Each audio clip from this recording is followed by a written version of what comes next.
नमस्ते आप सभी को। साईं बाबा उपन्यास के पठन श्रृंखला में आप लोगों का पुनः स्वागत है। मैं सुभाषिनी कुमार आज आप लोगों के समक्ष साईं बाबा उपन्यास के चौथे अध्याय में से जो छठा दृश्य है उसका पठन प्रस्तुत करने जा रही हूँ। एक दिन बाबा खुश होकर मस्जिद में गप्पे लगाते बैठे थे। मस्जिद के एक कोने में बाबा बैठे थे, तात्या भी बैठे थे और भी कुछ लोग थे। बाबा ने कई सारे पेड़ पौधे लगाए थे। कुछ पौधों पर कलियां भी खिली थी। उनकी भीनी भीनी खुशबू छाई हुई थी। साईं बाबा, आपके लगाए पेड़ पौधे बहुत अच्छे से खिले हैं, महालसापति ने कहा। महालसापति, ये मस्जिद माई भी बहुत प्यारी है, इसलिए मैं इसे द्वारका माई कहता हूँ। यहाँ तो मेरा मरा हुआ पेड़ भी खिल जाएगा और ये पेड़ तो मस्जिद माई के सामने ही है, तो फिर क्यों नहीं खिलेंगे, बाबा ने कहा। सच है, तात्या बोले। तात्या, इस मस्जिद में लगभग 1 साल पहले एक परिवार आया था। उनकी संतान नहीं थी और उनको संतान की चाह थी। हाँ, याद आया। बाबा साहेब डेंगले के छोटे भाई नाना साहेब डेंगले अपनी 2 पत्नियों के साथ यहाँ आए थे। उनका क्या हुआ? अचानक उनकी याद क्यों आई आपको? इन फूलों को देखकर उनके बच्चों की याद आई, यानी उनकी संतान हो गई है। यहाँ आने वाले हर एक की मनोकामना पूरी होगी, तात्या की ओर मुड़कर बाबा ने कहा। तात्या, आज नाती पोते देखने को मिलेंगे, मुस्कुराकर बाबा ने कहा।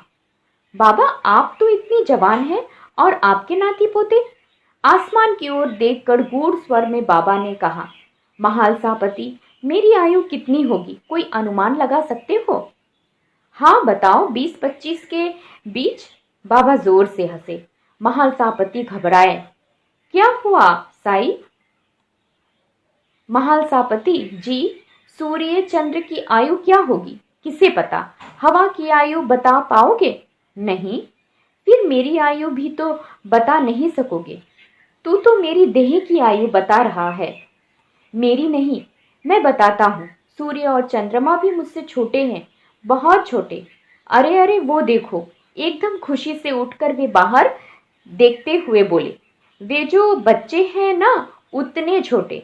अरे तात्या, जा जा, उनको ले आ। उठ उठ, रास्ता दे, आओ बच्चों।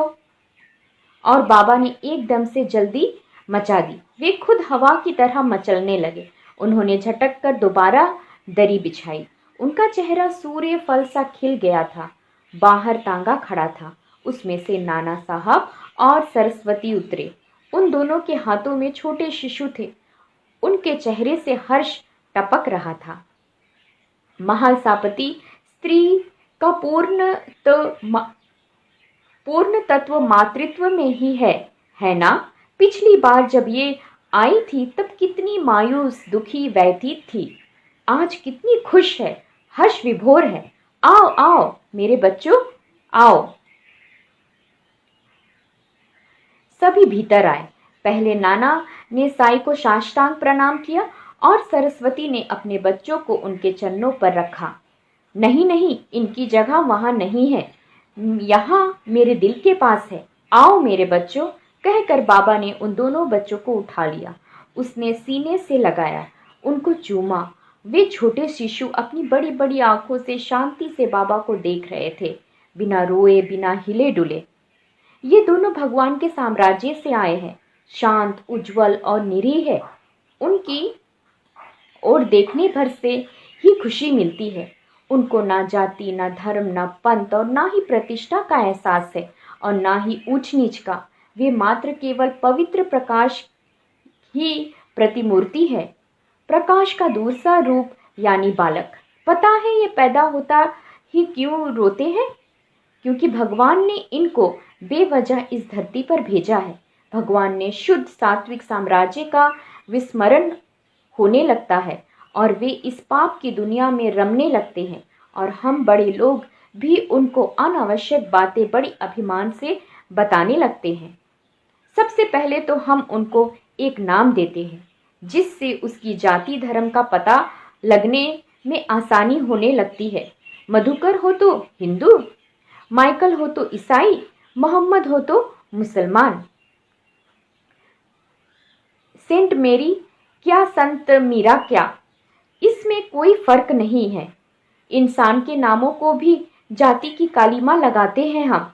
जाति, धर्म, राष्ट्र, बड़े बड़े भेद सिखाते हैं हम इन पवित्र आत्माओं को।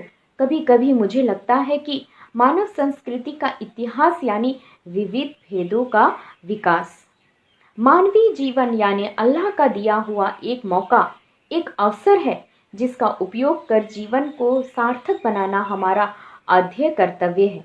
पर हम भूल जाते हैं। इन बच्चों की ओर देखने से हमारे कर्तव्य कर्म की याद आती है। जीवन धर्म का ज्ञात होता है। इस दृष्टि से बालकों का स्वागत करना चाहिए। हम उन्हें कुछ न सिखाएं, बल्कि ये बच्चे जो भगवान के घर से सीख कर आए हैं वह हम उनसे ही सीख ले। मनुष्य हमेशा कुछ न कुछ दूसरों को सिखाने की भूमिका में रहता है। यही वह सबसे बड़ी भूल करता है। वह शिक्षक बनने की बहुत जल्दी करता है। जो अभी तक एक अच्छा छात्र नहीं बन पाया वह भला एक शिक्षक कैसे बन सकता है। इन बच्चों को देखो, ना छात्र, ना शिक्षक, ना हिंदू, ना मुसलमान, इनको इस बात का भी ज्ञान नहीं कि वे स्त्री हैं या फिर पुरुष। ये बच्चे यानी साक्षात अल्लाह का रूप। सरस्वती, इनका ध्यान रखना। इन पर सभी प्रकार का भेद संस्कार मत डालना। इनको इंसान बनाकर बड़ा होने दो। उनकी जीवन यात्रा मनुष्य तत्व से देव तत्व की ओर हो। नम्रता से हाथ जोड़कर नाना साहब ने कहा, बाबा, आपके आशीर्वाद का फल यानी ये बच्चे। आपके कथा अनुसार हम इनको किसी भेद बुद्धि का ज्ञान नहीं कराएंगे, कारण इनका धर्म यानी साई, इनका भगवान साई, इनका जीवन कर्तव्य यानी साई भक्ति, उनकी प्रार्थना यानी संपूर्ण साई संपूर्ण। बाबा संतोष से मुस्कुराए। महालसा पति तात्या खुश हुए। हर एक प्रसंग में बाबा से नया दर्शन सुनने को मिलता है। नया दृष्टिकोण विकसित हो रहा था। पद्मा और सरस्वती ने अपने बच्चों को लिया। बाबा ने अपने बाहों फैलाकर उन दोनों को आशीर्वाद दिया। नमस्ते।